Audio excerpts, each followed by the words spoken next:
Okay, moving on then. Ryan's very happy about this, I'm sure. But it was announced this weekend that Masters of the Universe Revelation. Why are you pointing me out? You guys are in. You guys like Masters of the Universe also, don't you? So, Well, see, And I actually love the live action movie Master of the Universe. so you probably wouldn't like the cartoon then. No, I like the cartoon, but I love the movie. I don't know why it's terrible, but I did. Yeah, and it doesn't really relate to Masters of the Universe at all, No. other than just the name. I mean, Skeletor is there. That's about as far as it goes. Anyway, yeah, so Masters of the Universe Revelation will be an animated series. An anime. An anime. Yeah, it's not just an animated series. They actually called it an anime. Neat. Okay.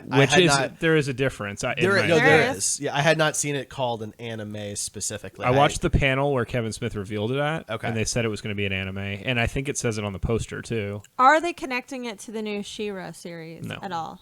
That's disappointing. It's connected to the old show. It takes place right where the old show left off, which there wasn't really like an underlying theme through the whole show, right. Like a storyline. There weren't like plot hooks, So, I mean, it's carrying on the same characters. But when I watched the panel, basically Kevin Smith pitched it as Skeletor never really got close to what he wanted in the cartoon, right? He was pretty inept or whatever. But what if he actually did get close?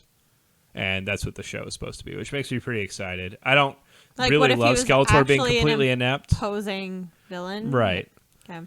So, I mean, or he got his shit together at least for one attempt, That does make sense then why it may not tie into She-Ra, because maybe this show is directed towards a slightly older audience then.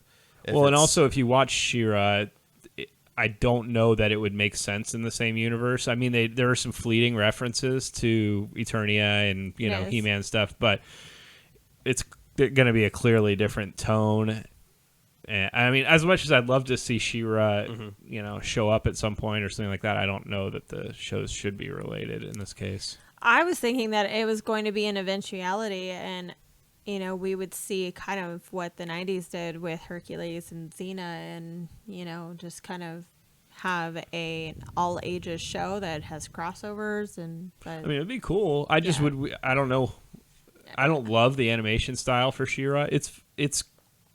I watched the show and I enjoyed it, but I'm more of an adult anime type fan, so I'm looking forward to the animation style for He-Man. It would be weird for them to do that style and then go to She-Ra's style, and it would also be weird for She-Ra to like change over into this style or whatever it's going to be. So I don't really know how they pull that off, but it would be cool. I'd love to see She-Ra show up, and I hope Tila looks awesome, and I hope she's a big part of it.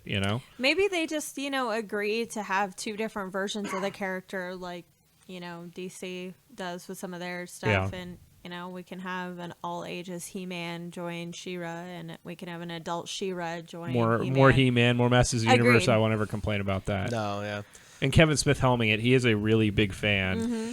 So he is the ultimate nerd. So anytime he gets his hands on a property, I never feel like he's going to butcher it, because anytime he has some creative control over something else, he seems to do just fine with it. Yeah. When his name's attached to something, I tend to look forward to it. Yeah.